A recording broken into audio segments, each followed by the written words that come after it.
कि दुनिया में सबसे बड़ा पाप है अपने आप को कमजोर समझना, क्योंकि तुम हो ही नहीं। वो तुमको तो डर लगता है इस वक्त ना, क्योंकि तुमने अपनी शक्ति को भी खोला नहीं है, तो तुमको डर लग रहा है कि भगवान किसी तरह से कोई नौकरी मिल जाए बस। तुम्हारा हाल हनुमान जी वाला है, समंदर सामने देखे कि ये कौन पार करेगा। कलयुग से तुम्हें एक ही आदमी बचा सकता है, हनुमान जी। हनुमान जी यानी ध्यान। 1 घंटा अपनी सांस पर ध्यान दे दो, अगर लग जाए तो शरीर में कोई व्याधि नहीं बचेगी, जो कि नामुमकिन है। अभी करके देख रहे थे 20 मिनट के लिए। अगर ये 2 चीज तुमसे सीख ले गए तो आईएएस की परीक्षा तो बहुत छोटी हो जाएगी तुम्हारे लिए।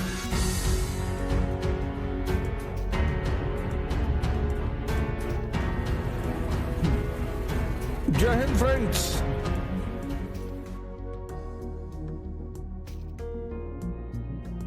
मतलब हम जब तुमको मॉडर्न वर्ल्ड हिस्ट्री और मॉडर्न इंडिया पढ़ा दें तो तुम्हारी जिंदगी में एक कमी पूरी हो जानी चाहिए कि अब तुमको इस बात का वो न रहे कि पढ़ना कैसे है और पढ़ना क्या है। अगर ये 2 चीज तुम हमसे सीख ले गए तो आईएएस की परीक्षा तो बहुत छोटी हो जाएगी तुम्हारे लिए। तुम ही आगे कहोगे हमसे कि अब ना देंगे गुरुजी। जिसका दिमाग का दायरा बड़ा हो गया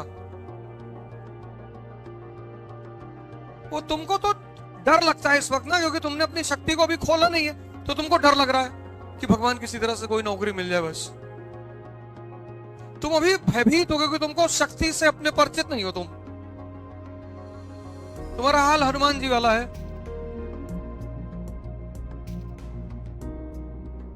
समंदर सामने देखे कि ये कौन पार करेगा। बोले तुम ही करोगे। ये स्टालिन जो धर्म को गाली दे रहा है, उदयनिधि स्टालिन, वो हिंदू धर्म को थोड़ी दे रहा है, वो हिंदू धर्म की अज्ञानता को गाली दे रहा है। समझो इस बात को। हिंदू धर्म को कौन गाली देगा? क्योंकि मैंने पिछली बार भी तुमसे क्लास में पूछा, कई बार मैंने लोगों से पूछा, अब कितने लोग हो इस क्लास में जिन्होंने हनुमान चालीसा कम से कम 50 बार तो पढ़ी होगी? कितने लोगों ने पढ़ी? 1 2 3 4 5। तुमने पढ़ी? 8 सिद्धियां गिनाओ। ले देखो, इसको गाली दे रहा था वो। अरे 50 बार तुम्हारे सामने से एक लाइन गुजरी, अष्ट सिद्ध 9 निधि के दाता, और तुम चापे जा रहे हो। तुमको कह रहा हूं मतलब ही नहीं हमको ये क्या लिखा हुआ है। तुम उसको नाहक में गाली दे रहे हो उदयनिधि स्टालिन को। सही कर रहा है वो कोई गलत काम थोड़ी कर रहा है, क्योंकि जिसने हनुमान चालीसा जो समझ जाएगा वो कमजोर रह ही नहीं सकता। कलयुग में एक ही भगवान है, हनुमान जी। कलयुग से तुम्हें एक ही आदमी बचा सकता है, हनुमान जी। हनुमान जी यानी ध्यान। सोचो तुम 50 बार से ज्यादा पढ़ चुके होगे, तुमने कभी ध्यान ही नहीं दिया। कल बताना मुझे 8 सिद्धियां, अष्ट सिद्ध और 9 निधियां। लोग तड़पड़ा रहे, उदयनिधि स्टालिन गाली दे रहा, अंधविश्वास को गाली दे रहा।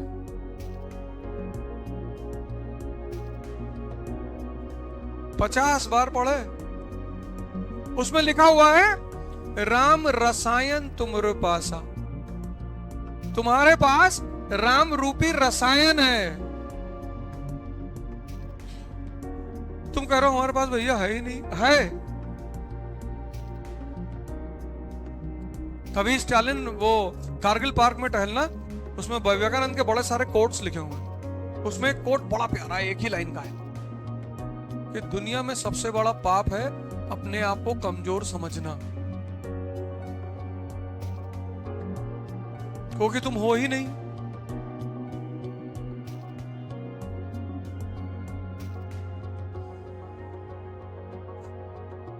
नासे रोग हरे पीरा, जपत निरंतर हनुमत बीरा। 1 घंटा अपनी सांस पर ध्यान दे दो, अगर लग जाए तो शरीर में कोई व्याधि नहीं बचेगी। 1 घंटा, जो कि नामुमकिन है। अभी करके देख रहे थे 20 मिनट के लिए। सिर्फ एक वो इतनी महान किताब है, छोटी सी, वो इतनी महान किताब है वो, लेकिन उसको खोलने के लिए एक गुरु चाहिए, क्योंकि पहली लाइन वहीं से शुरू होती है, श्री गुरु चरण सरोज रज। तुम अकेले ना जान पाओगे उसका राज, तुमको खुद से वो नहीं पता चलेगी। तुमको एक आदमी चाहिए जो तुमको हर लाइन का मतलब बता दे कि देखो बेटा ये इसका मतलब ये है। और लास्ट में है जो ये पढ़े हनुमान चालीसा होए सिद्ध साखी गौरी सा, शंकर जी जैसा बना। हनुमान जी कह रहे हैं कि हमको स्मरण करोगे हम तुमको शिव जैसा बना देंगे। उदयनिधि स्टालिन धर्म को गाली नहीं दे रहा है, उदयनिधि स्टालिन अज्ञानता को गाली दे रहा है। मैं उसकी बात का बुरा ही नहीं माना, क्योंकि जो हनुमान चालीसा समझ जाए, मार दे एक हाथ, धरती उरती फट जाए तुरंत।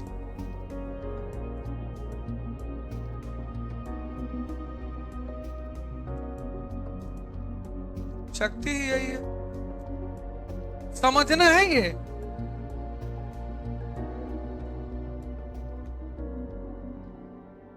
बीस लोग ढूंढ रहे हैं कश्मीर से कन्याकुमारी साइकिल चलाने के लिए, वो कोई तैयार नहीं हो रहा है। चलिए तो ठीक है, बीच में लटका देंगे अगर कहीं रुक गए 15 किलोमीटर की, गुरुजी यहां बहुत दर्द हो रहा है। उसमें पहले एक ट्रायल देना पड़ेगा, 100 किलोमीटर चला दिखाना पड़ेगा साइकिल, हमारे साथ चलना पड़ेगा। जो 100 किलोमीटर चला लेगा तो चलो।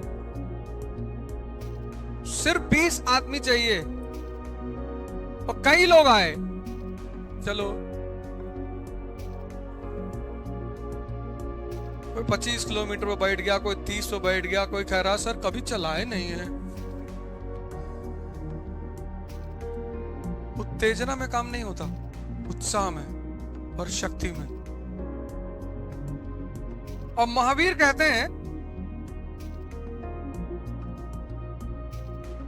कि ज्ञान के 5 प्रकार हैं, मतलब 5 सोर्सों से ज्ञान मिल सकता है। एक वो कहते हैं मति, श्रुति, अवधि, मन पर्याय। मति मतलब इंद्रियों का ज्ञान, मतलब तुमने रॉड छुआ और वो गर्म है, तुम्हें ज्ञान मिल गया कि देखो गर्मी है इसमें। एक तो ये है मति। दूसरी श्रुति, सुनकर। तीसरी है अवधि, अवधि यानी समय। अब जब तुम नर्सरी के बच्चे को पानी में खेलते हुए देखते हो, स्कूल सूट वूट पहन के इसी से कूद रहा है, तो तुम उसको डांटते हो कि ये क्या बदतमीजी कर रहे हो। हम सब कर रहे हैं वो बदतमीजी, और बड़ी प्यारी बदतमीजी है वो, उसका अपना एक मजा है। अब तुमको लगता होगा इस वक्त कि जो बच्चा क्लास 8th में है वो बेवकूफ है, जो 35 साल वाले हैं उनके लिए तुम बेवकूफ हो,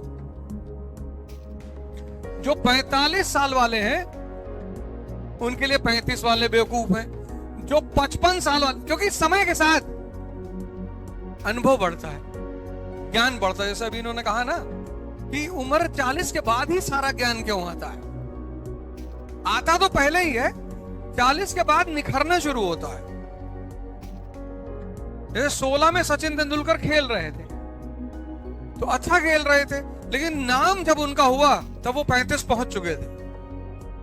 किसी चीज में जो निखार, जैसे आज तुम पढ़ाना शुरू कर दो तो तुम हो सकता है बहुत अच्छा पढ़ा रहे हो, बहुत अच्छा कंटेंट दे रहे हो, लेकिन पढ़ाते पढ़ाते पढ़ाते पढ़ाते तुम्हें एक बात पता चलेगी कि यार बॉस पढ़ाना नहीं है, जिताना है। मतलब अगर तुम आईएएस को पढ़ाते हो लड़कों को और सिलेक्शन करवा दो, और उस लड़के को क्या चाहिए? कुछ लोग जीवन भर पढ़ाते हैं, कहते भैया हम हम कभी भैया मजाक नहीं किया, बहुत पढ़ा है, पता नहीं हमको कोई क्यों नहीं मानता। इतना थोड़ी पढ़ाना है। अब नर्सरी के बच्चों को देखो, ड्रेस व्रेस कायदे से टाई वाई लगाए, बाल वाल कायदे से करके स्कूल सीधे साधे बन के जा रहे हैं। उल्टा सीधा क्वेश्चन माँ बाप से पूछते हैं, टीचर से पूछते हैं कि पापा हम कैसे पैदा हुए थे। फिर ज्यादातर माँ बाप का वही आंसर है कि मंदिर के सामने जा रहे थे, शंकर जी तुमको दिए थे। अब आजकल के लड़के बहुत चालाक है, कह रहे हैं भैया वो सुहागरात वाला कॉन्सेप्ट खत्म हो गया, सब मंदिर से आ रहे हैं। 5 का जो लड़का है वो चुप हो जाता है, समझने लगता है धीरे धीरे, तो थोड़ी सी चीजें पकड़ में आनी शुरू हो जाती है कि ना ना ये सब तो झूठ बोल रहे हैं, खेल कुछ और ही है। 12th का जो लड़का है उसकी तुम अगर बॉडी लैंग्वेज देखो, अभी स्कूल के सामने छुट्टी के वक्त खड़े हो स्कूल के सामने, और 12th के लड़कों को देखो, ये 2-3 बटन खुली है, ये कॉलर ऐसे खड़ा हुआ है, कॉलर खड़ा है। कॉलर खड़ा क्यों है? 16 साल उम्र, टेस्टोस्टेरोन पैदा हो चुका है, और टेस्टोस्टेरोन ने नीचे से मारा, ताकत बढ़ा से कॉलर खड़ा हो गया तुरंत। और वो 16-17 साल का जो लड़का है, अगर तुम उसकी बॉडी लैंग्वेज देखो तो सीधे कभी नहीं खड़ा होता वो। और 16-17 साल के लड़के से कोई भी दिक्कत बता दो, कोई भी, कि भैया वो मकान मालिक बहुत परेशान कर रहा है, उड़ा दे।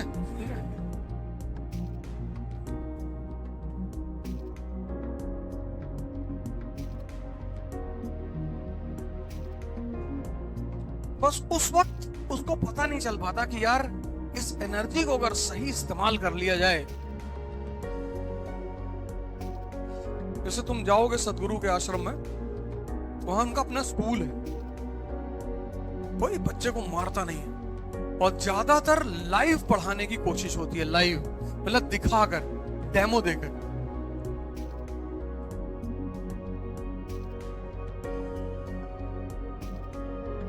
बच्चों को क्या मारना है यार, ये पूरा कॉन्सेप्ट ही खराब है बच्चों को मारने का। और बच्चों को अगर मारते हो तो ग्रेजुएशन के मास्टर को भी AK-47 लेके क्लास में जाना चाहिए, बड़ों को भी मारो तब।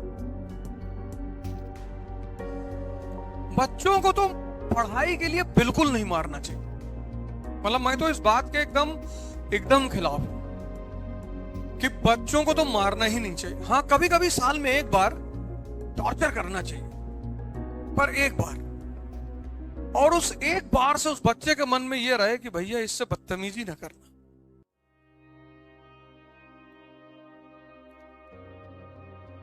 एक 22 साल का लड़का रात में 2 बजे घर लौट कर आया, पिताजी दरवाजे पर खड़े, और पिताजी ने लड़के से पूछा कि कहां थे, और उसने पलट के कहा कि तुमसे मतलब।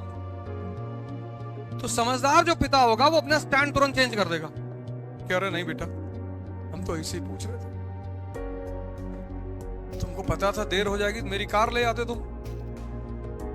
और अगर लड़के के साथ लड़की है तो उसको रेड कारपेट की जिले इलाही मारना है, लेकिन उस वक्त नहीं मारना है। कभी भी अपने घर के किसी भी सदस्य को बाहर ह्यूमिलिएट नहीं करना है, कभी भी, वो कितनी बड़ी भी गलती कर दे, किसी दूसरे के सामने, चाहे वो भाई है, बहन है, माँ है, बाप है, बीवी है, पत्नी है, कोई भी है, बाहर किसी के सामने कुछ नहीं बोलना है, मुस्कुराना है। अच्छा, अरे वाह यार, तुम तो कार लड़ा आए थे, दूसरी वाली भी लड़ा देना। जी भैया।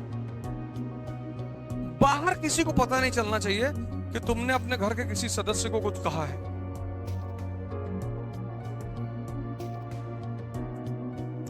पर मारना है।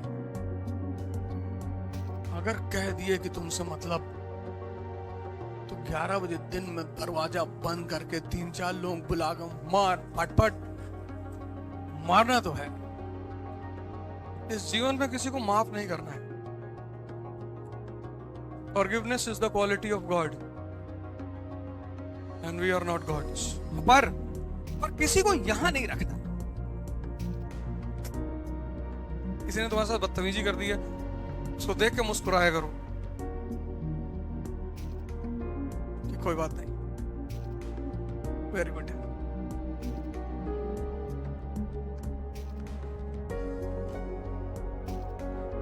जैसे तुम लड़ रहे हो ना, ऐसे हम भी लड़ रहे हैं।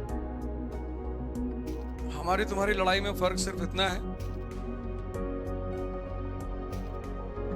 कि तुम्हारी उम्र बहुत कम है और अनुभव भी कम है। मेरे अनुभव अगर ले लोगे जीवन में, तो कितने काम आएंगे तुमको, ये सब तो किताब में लिखा हुआ है। Old restriction. समझदार बाप एकदम स्टैंड को चेंज कर लिया कि नहीं नहीं कोई बात, आराम से।